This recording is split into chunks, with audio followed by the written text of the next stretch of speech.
When I popped off, then your girl gave me just a little bit of la chop, baby, so Welcome back. Anyway, I'm gonna keep this short and simple, or as much as possible. Basically, I'm just gonna talk about me, why I'm in a chair, and why, I am the way I am. So first off, I want to start off by telling you guys that I usually tell people that I got ran over, or that I'm just lazy to walk. It's a fucking lie. I was born with a disability called spina bifida. Now, a lot of people ask me, is it bad to ask why you can't walk? No, it's not bad. As a matter of fact, it's a good thing, at least to me. I don't mind people asking me. What I do mind is people assuming why I can't walk. You know, and it's also you gotta be respectful. Cause now, what do I like about being in a chair? Many things. One, I get to be pushed around. I don't. Most of the time, I have my friends push me around or my family push me around. Second, I get to cut in line anywhere I go. Matter of fact, I get to run people over at times and say it's an accident, and they can't sue me. I mean, they can, but I get away with it anyway. For example, when it's Black Friday and I go to the stores, most of the time I cut in line. People just get pissed. I honestly don't give a shit whether they get pissed or not. The funniest part is when I get to run them over. That is the one time I can run people over and I won't get sued at all. Now, another thing that people tend to mention is if I could, would I change the fact that I can't walk? No, I wouldn't. I wouldn't change it at all. One, because if I did, I wouldn't be here right now talking to you guys. Two, I wouldn't have the friends that I have right now. Three, I wouldn't have the great opportunities that I've had throughout my life. You know. Now, one of the things that I usually go through, like an everyday thing, which is like I got used to it, but like it still happens. And most of the time, it would happen whether at school or outside of school. Not just outside of school, because I mean, it's just ignorant people that I see around, whether it's in the bus or just out in the street. Just come up to me and just like try to feel sorry for me. Like no, no, no, no, no, no, no.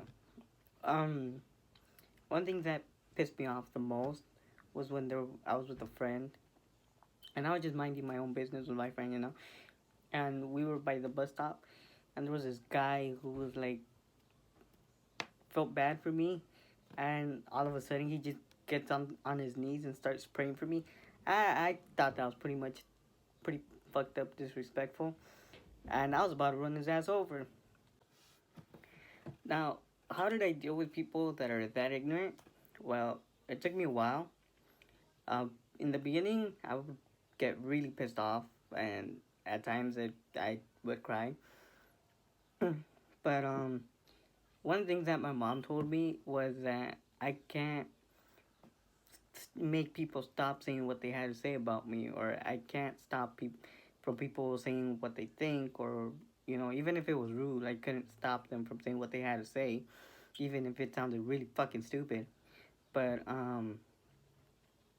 she said that the one thing I could do was change the way they think about me.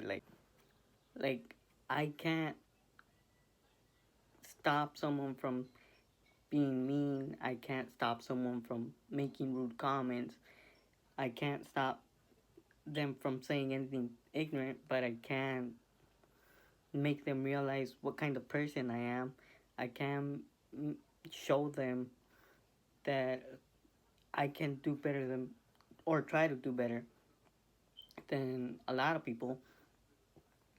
And it took me years to accept it, but at the end of the day, I mean, I it it took a lot of having to deal with people like that, and at times I still do.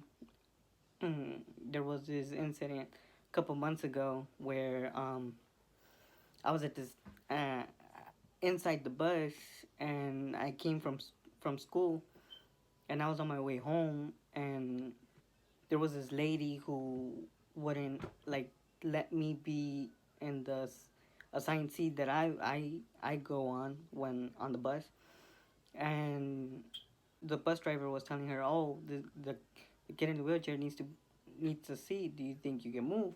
And the lady was like, "No, it's like my leg's broken and I can't move." And I was like, "Okay, sure." I'm like, "I'll just let it go."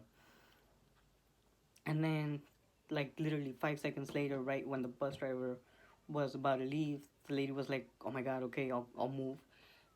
And then so then she moved, and then I went in, and then the lady just kept staring at me the entire time, and I thought it was really creepy. I thought she was about to fucking murder me, but no, thankfully she didn't. Um, she just stared at me and she was like, "What's your name?" And I told her. I mean, I told her a fake name. I told her it was Anthony. I never tell people my real name, or especially if they're being rude. I never tell them my real name. I just make up some random name and then just tell them. And so I told her my name was Anthony, and she was like, "Oh, what happened to you?" And I was like, "What do you mean?" She's like, "Yeah, why are you in a wheelchair?" And I was like, "Oh, I was born like that." And she's like, "Oh no, you're faking it." And I'm like, "Sure." And she's like, "Why are you faking it?" And she's like, "I could be in that seat." I'm like, "Well, you decided to move, so that that was by choice, not I didn't make you do anything." And she, the entire freaking time, she was like, "No, you're faking it. You're faking it." And it was like a 20-minute bus ride from the school to, well, the train station to my house. And that lady was just getting so fucking annoying that I just, it came to a point where the lady just like literally touched my leg and started kicking me with her own leg. The leg she said she couldn't move. And I was like so pissed because she was literally touching me to make sure if I was faking it, and she was hurting.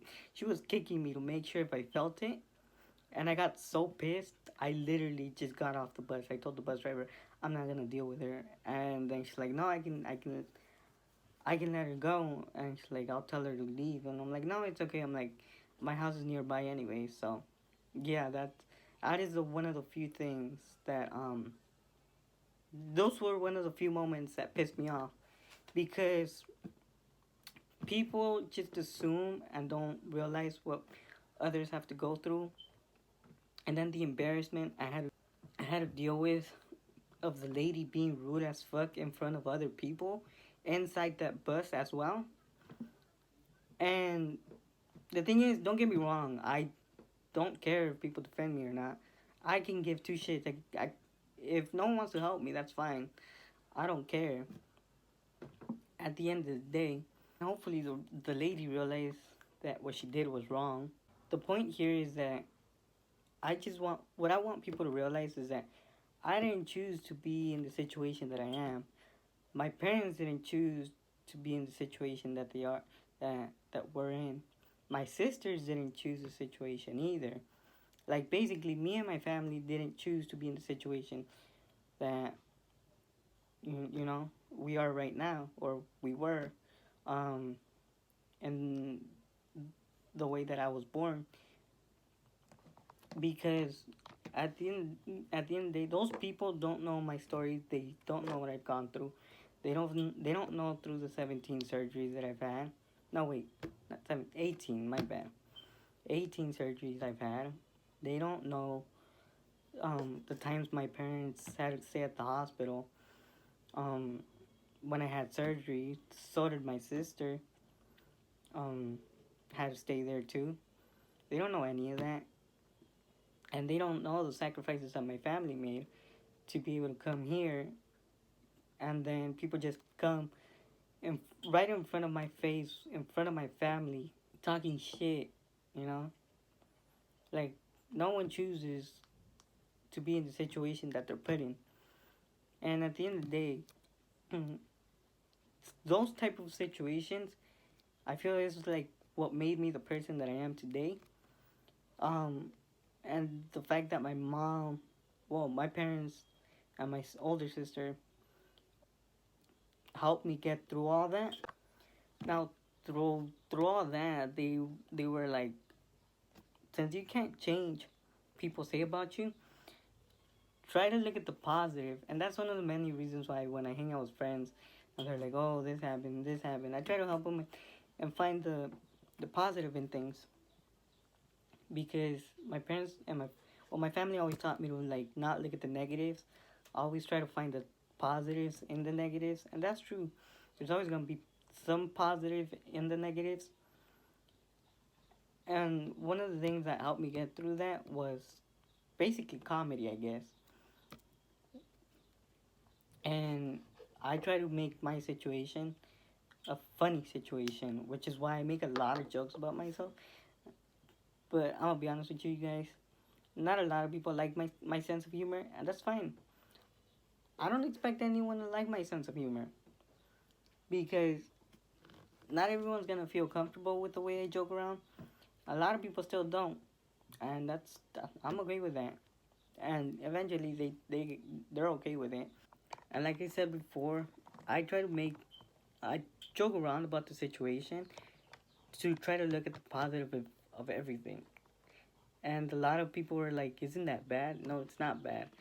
And it's not bad to laugh either at the jokes that someone makes. Okay, let me rephrase that.